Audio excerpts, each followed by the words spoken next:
Hello everybody. I know you can't see me, but I'm here, trust me. Hey, welcome to another episode of An Average Golfer, which we are.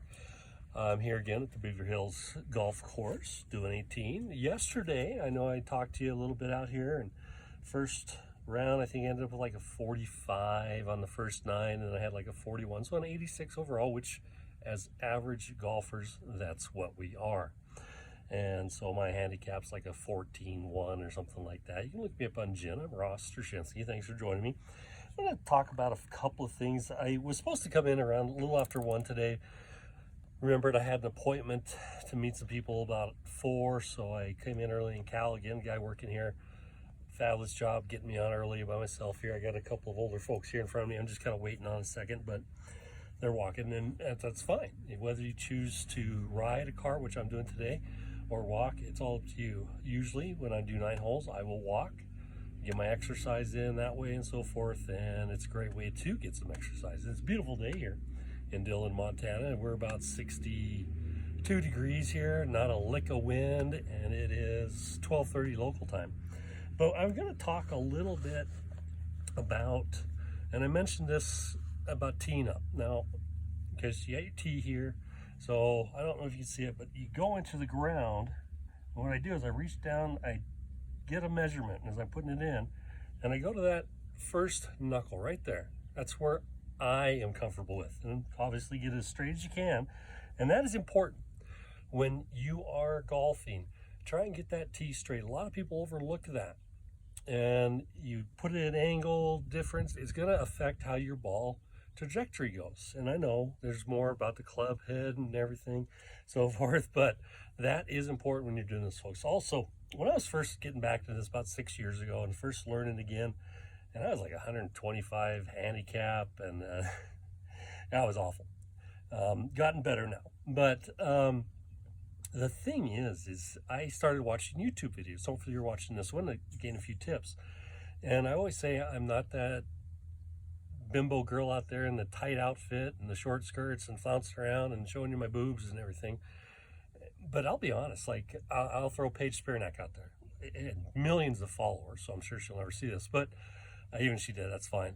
When I started first watching her about 6 years ago was when she first started, about then, and she gave a lot of tips on how to golf, and she still does to a degree, but now it seems it's more about her personal life. And oh, I'm doing this, and she's always in the skin tight outfits, the big boobs she's got showing, and if she likes to wear that, fine. I don't really care what people wear. Obviously today I'm wearing What a Player shirt from another U2 golfer, and I like his shirts.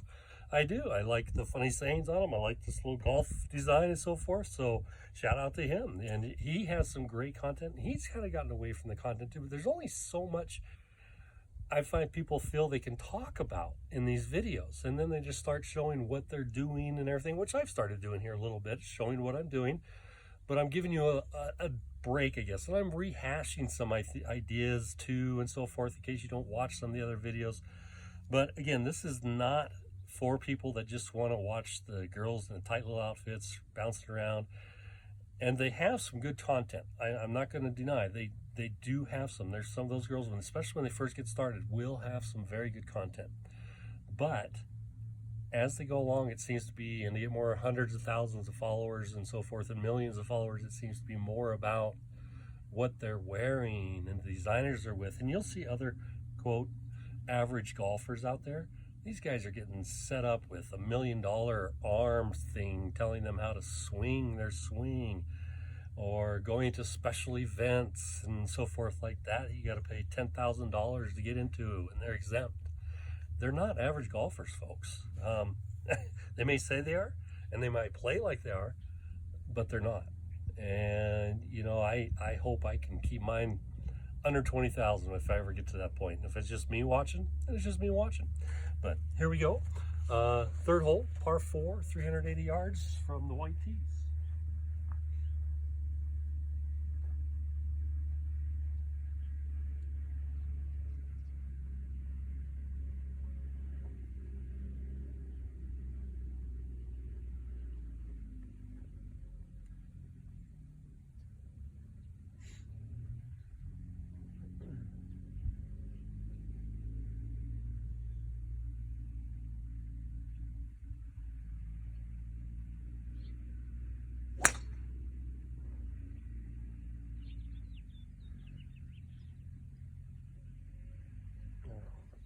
So you can see, if you can hear me, I hit here, tee was there. Okay, so obviously chunked that one a bit. The important thing though is it's in the fairway. It's on the right side of the fairway. Didn't go nearly as far as I'd hope. Normally, so his finger there. Normally I'm getting probably, roughly 230 yards on my tee drive, which for an average golfer, that's what we hit. This one, it should be right on the edge of the fairway here. There's a shot of the fairway here for you. Of course, in really good shape, by the way, for this early in the year. It's in April. And I haven't hit the fairway yet. Well, I outdrove it on the first hole and went to the right a little bit. Now I see my ball about a foot to the right of the fairway. Yeah, lucky me.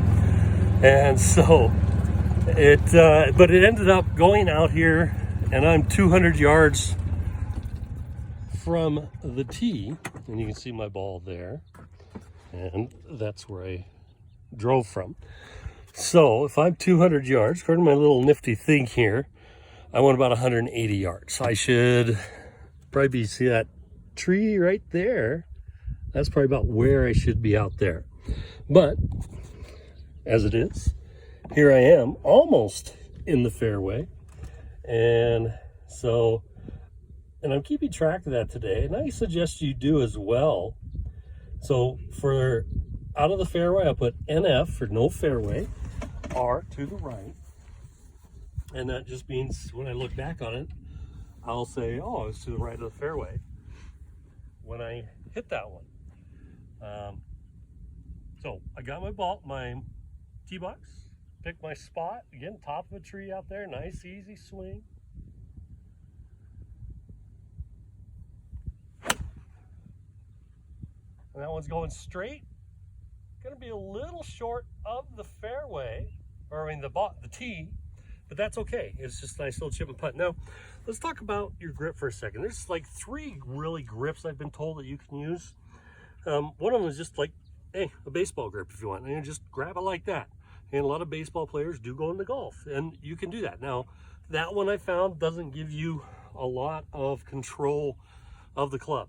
Another one you can do, put your right hand on it, put that finger, your little pointy finger, and if I'm a right-hander, and just put it right in that groove, right there. And it'll fit right into there. And you can do that. What I like to do is you go like this with your hands, slide that finger right there, and close. So just in, that interlocks that finger, gives it in, gives you a good grip on the club. I've also seen a lot of guys that will have a weak grip on the club like this, and they know that, and they play with that. And some guys, you get a strong grip like that. I try to keep a neutral grip. That's just me. I have a friend from Montana here, and he plays with a severe draw to the right, or hook, or whatever you want to call it, to the right, and he knows that though.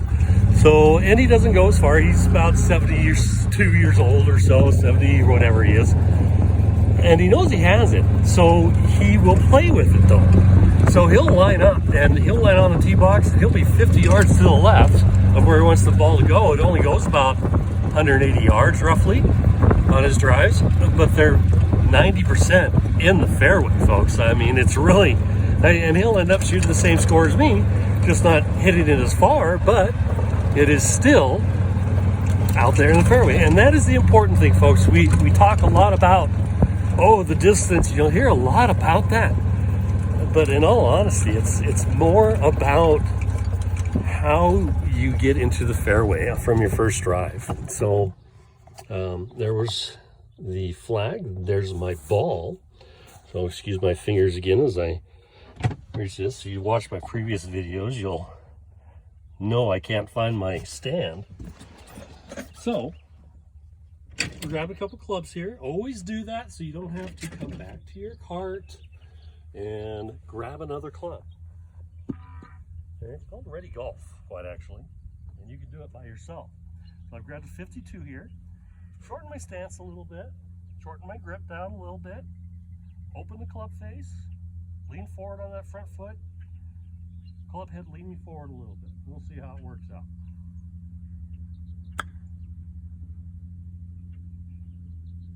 All right, left it about 10 feet short. Not as hard as I wanted to, but hey, it works out. We'll see how the butt goes here.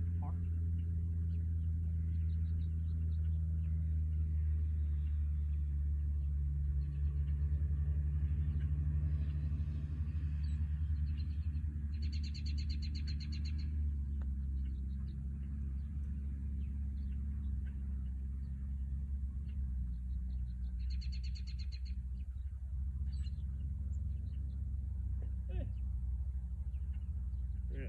So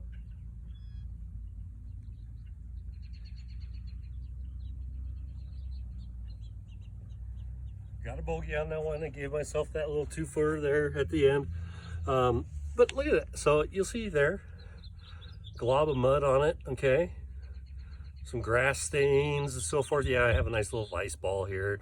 And quite honestly, you should never pay for balls. I mean, if you're an average golfer like me, you can go out, you can find ones on the course, you know, maybe when you're first starting, go out and buy your some. Don't buy the expensive $50 for 12 or whatever.